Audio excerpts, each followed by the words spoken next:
Zašto toliko dižete halabuku oko sebe? Gospodine Iliću, ne verujem da vam je veći problem Čedomir Jovanović nego, dakle, buduća vlada u ovom trenutku uz podršku SPS-a. Pričamo.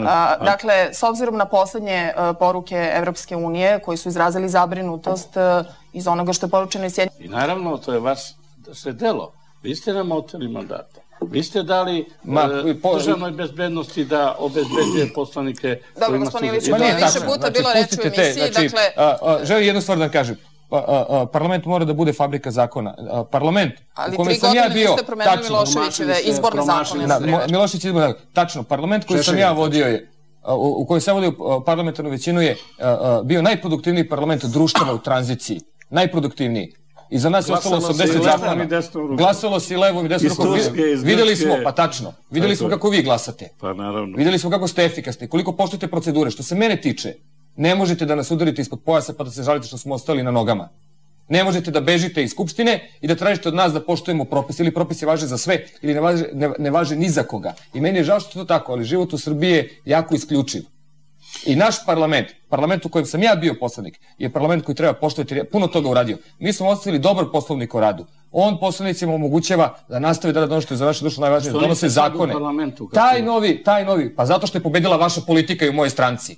Zato što ste mogli da kadrujete po Demokratskoj stranci zajedno sa Koštunicom, onako kako nikad niste mogli. A svakako ne do 12. marta. Koalicioni partneri? Ne, ja sa vama nisam koalicioni partner nikad bio. I da sam se ja pitao...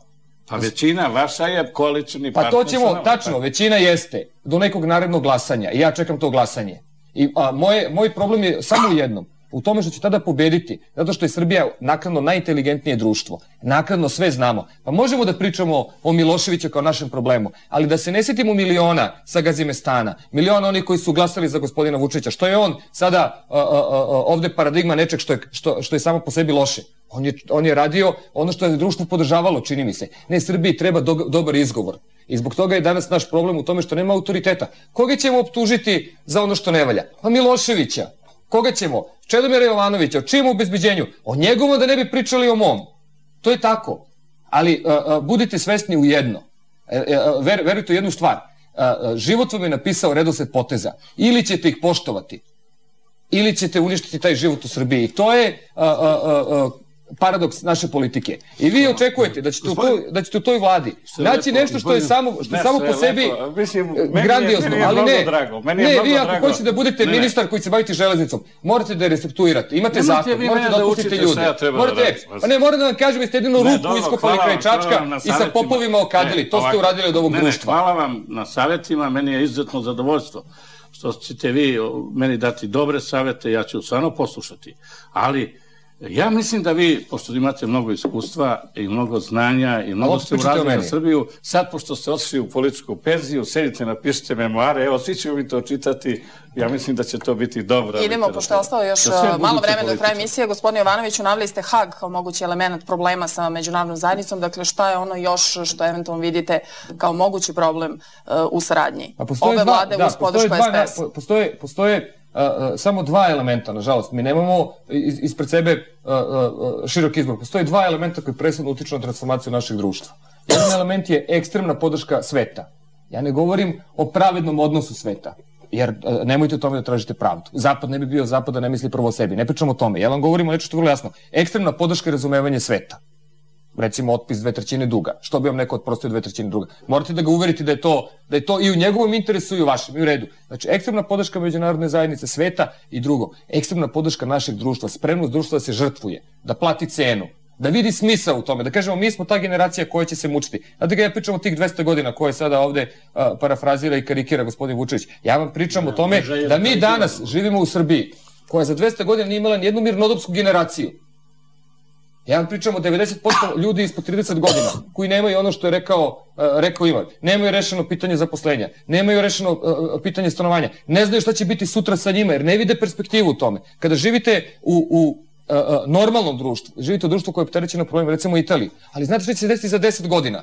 To se kod nas ne zna. Znači, ekstremna podrška sveta i ekstremna spremnost društva se žrtvuje. Da bi se neko žrtvovao, mora da veruje vama kada mu kažete hajde stegni kaiš. Naše društvo, ja sam o tome govorio budućem ministru, kada se pitao da li znaš šta naše društvo misli o toj vladi. Ja nisam srećan zbog toga.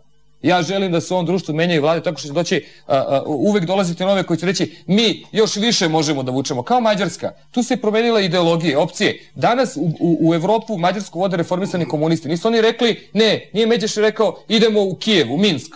Nego rekao idemo u Evropu takođe. To želim nama. Da imamo vladu koja će se takmičiti sa onom pred sebe samo po tome što će moći više da povuče, više da uradi. Neka napravi gospodin Ilić puno pruga i puteva, ali je preduslov toga definisanje problema. Oni o tim problemima čak ne smiju ni da govore. Evo, gospodin Vučelić, da čujemo... Zašto ne smiju da govorim? Pa zato što oni sad niste jednu reč rekli, žao mi je. Pa šta da vam kažem kad, pazite, koji ste vi nama projekat ostavili sada da... 80 zakona vam je ostalo. Hoće na vašem resoru da vam pričam? Koji zakon? Gospodin Ilić, već ste razmenili to mišljenje, približamo se kraju emisije, dakle, gospodin Vučeliću, govorili ste svojevremeno, dakle, vaša partija i za DOS... Pa sa sve to može da se razgovara. Ima vremena, ja sam nedavno imao razgovore i meni je jako žao što ova prethodna vlast jednostavno nije pokušala da reši te probleme. Mi sad, na primjer, znamo da se još spremaju neke optužnice. Sad se radi na njima. Diplomatija, spoljna politika. I niko ne radi na tome. Niko nije ni radio na tome. Da li vi verujete da 90% materijala koji je dat za ove nesrećnike kojima se sudi u Hagu, da li su naši funkcioneri iz Srbije? Da li to znači da ste vi protiv preispitivanja zločina? Moram da vas pitam. Ne, ja sam za ispitivanje zločina, ali mnogi su i politički proganjani i nametani da idu u Hag da bi se neki na vlasti oslobađali. To je bio najlakši sistem, kao što su u Sablji pokušali da oslobode političkih protivnika. Naravno. Nema vremena više u emisiji. A bez pomoći države je pala optužba za Hag. Znači, u izvođenju i trojici ljudi koji se polaže država veliki ispit sada na ovim suđenjima koja su počela. Ako tu pokažemo, onda ćemo mi početi da sudimo u Srbiji i pokazat ćemo da smo sposobni za tako. Ja sam da se kazni svaki zločin. Svaki zločin ima da se kazni, ali i naši sudovi moraju u tome da učestvuju. Ne ovako, ako naši sudovi nisu uspeli da kazne nikoga, ni jedno ubistvo da pronađu, ni jednog zločinca da izvedu i da ga osude, onda... Biće prilike da pravimo posebnu emisiju o tome.